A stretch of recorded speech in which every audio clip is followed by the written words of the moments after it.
Hello दोस्तों और hello students. आज हम पढ़ेंगे लघुत्तम और महत्तम समापवर्त। हमारे पास हमारे चैनल में एक रिक्वेस्ट आया था कि लघुत्तम और महत्तम समापवर्त के बारे में हमको सर बता दीजिए। तो हम आज उसी के रिगार्डिंग हम यहाँ पे वीडियो बना रहे हैं और जो उनको जो है पढ़ने में आसानी हो और कोई भी उनको डाउट हो तो वो प्लीज़ हमारे चैनल पे क्वेश्चन पुटअप करिए जिससे हम उसको आंसर दे सकें।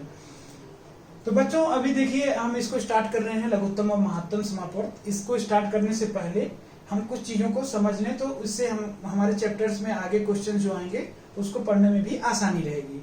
तो आप पिछले आपके चैप्टर्स में ये प्राकृतिक संख्या, पूर्ण संख्या और पूर्णांक संख्या इसके बारे में बताया गया है। तो हम जस्ट 1-2 मिनट लेंगे इसको जस्ट डिफाइन करने के लिए, इसको समझाने के लिए कि प्राकृतिक संख्या क्या है, पूर्ण संख्या क्या है और पूर्णांक संख्या क्या है। प्राकृतिक संख्या को हम इंग्लिश में बोलते हैं नेचुरल नंबर। तो इसमें देखोगे आप तो 1, 2, 3, 4, 5 ऐसे ही सो ऑन रहेगा, ऐसे ही बढ़ता जाएगा। वो सारे जो है प्राकृतिक संख्या होंगे।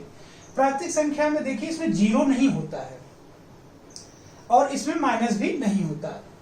तो यहाँ पे ध्यान देने वाली बात है कि प्राकृतिक संख्या में 1, 2, 3, 4, 5 ऐसे जाएगा, बट इसमें प्लस इसमें जो है माइनस और जीरो जो है दोनों ही नहीं रहेगा।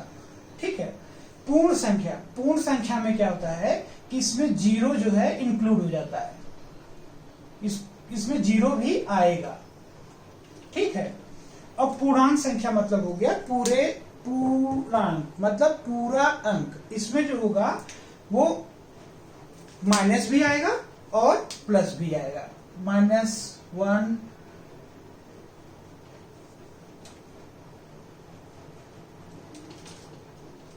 0 और इसमें 1, 2, 3, 4, 5 ऐसे आ गए।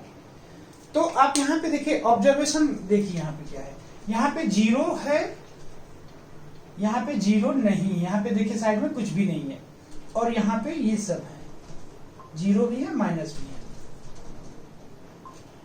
तो बच्चों अभी ये प्राकृतिक संख्या, पूर्ण संख्या और पूर्णांक संख्या ये आपको क्लियर हो गया होगा। अगर आपको कुछ भी डाउट हो तो आप क्वेश्चन जो है हमारे चैनल में पुट कर सकते हैं और हम उसका आंसर देंगे। अभी हम इसके आगे बढ़ते हैं और पढ़ते हैं अपवर्तक और अपवर्त। तो अपवर्तक और अपवर्त जनरली ये देखा गया है कि बच्चों में बहुत कंफ्यूजन होता है अपवर्तक और अपवर्त को लेके। ठीक है। तो अभी हम इन दोनों को समझेंगे कि अपवर्तक और अपवर्त क्या होते हैं।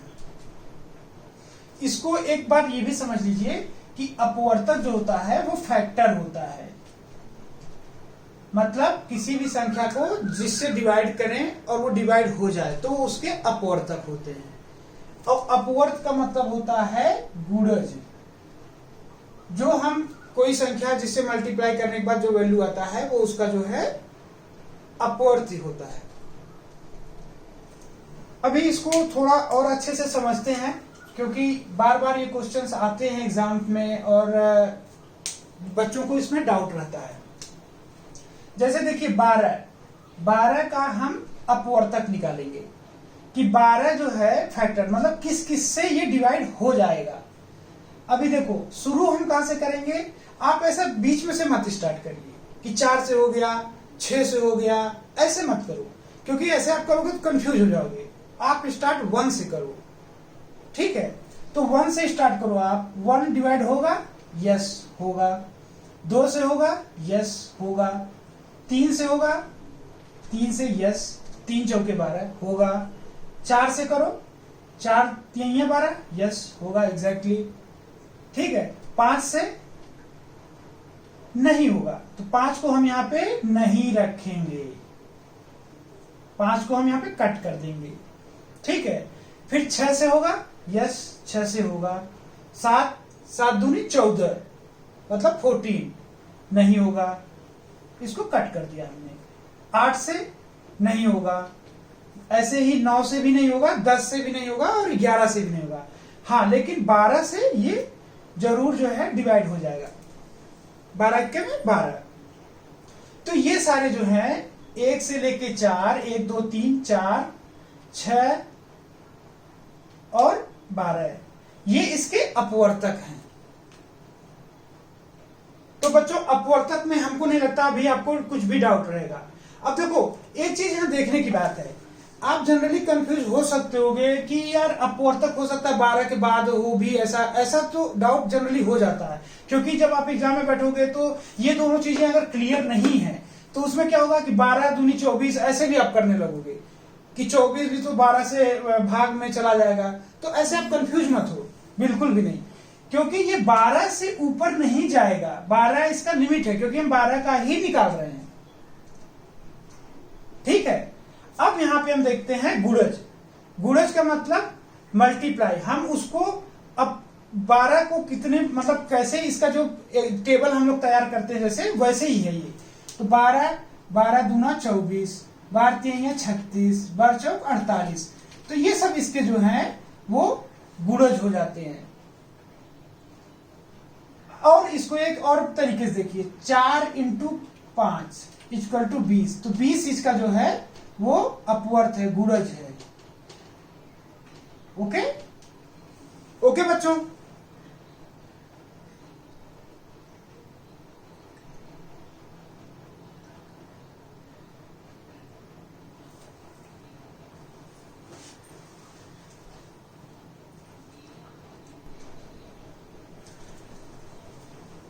आगे हम लोग बच्चों पढ़ते हैं भाज्य और अभाज्य संख्या। तो इस संख्या हम लोग अपवर्तक पढ़े इसीलिए क्योंकि हम इसको समझ पाए भाज्य और अभाज्य संख्याएं क्या होती हैं। तो यहाँ पे देखिए, यहाँ इस कॉलम में देखेंगे आप तो इसमें संख्या लिखी हुई है 1 2 3 4 5 6 7 8। तो इसके अपवर्तक क्या होंगे, 1 का 1 होगा, 2 का 1 × 1 होगा और 2 भी होगा, मतलब ये 1 से भी डिवाइड हो जाएगा और 2 से भी डिवाइड हो जाएगा। ऐसे ही 3 का 1 और 3, और उसके आगे आप देखोगे तो अपवर्तकों की संख्या लिखी हुई है। तो इसका केवल 1 हो गया, इसका 1 और ये 2, तो ये 2 हो गया।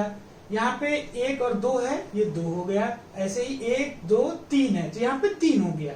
ऐसे ही आप देखोगे लास्ट में, यहाँ पे देखोगे 1 2 3 4, तो इसके 4 हो गए।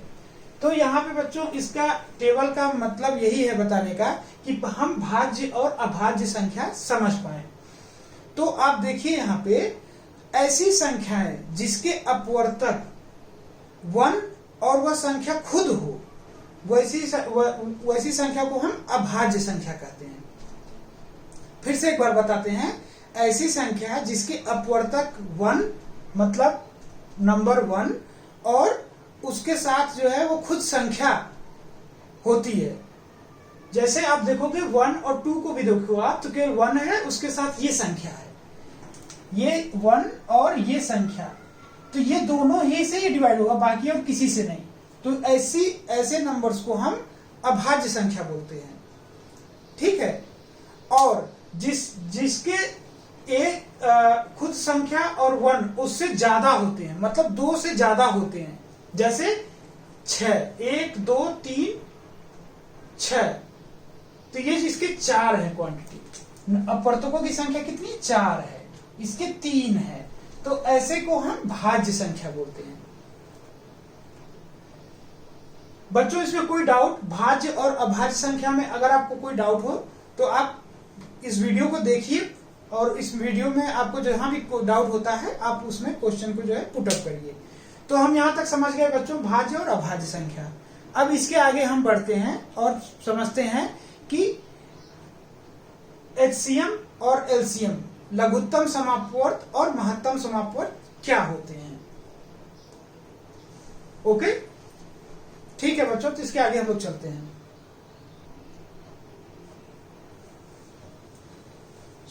बच्चों अभी हम लोग पढ़ते हैं लघुत्तम और महत्तम समापवर्त। तो इसको हम जनरली ऐसे लिखते हैं लस और मस। अंग्रेजी में क्या बोलते हैं इसको, इंग्लिश में एलसीएम और एचसीएफ, मतलब लीस्ट मतलब छोटा, लघुत्तम मतलब छोटा, ये लीस्ट कॉमन मल्टीपल, और ये हाईएस्ट कॉमन फैक्टर।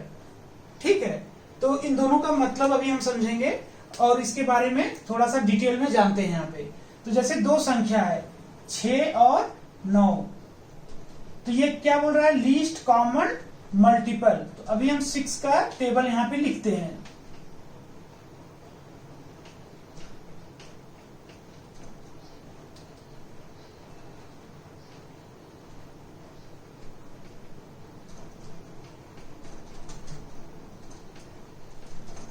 अब हम यहाँ पे 6 का लिख दिए टेबल, अब 9 का लिखते हैं। ओके,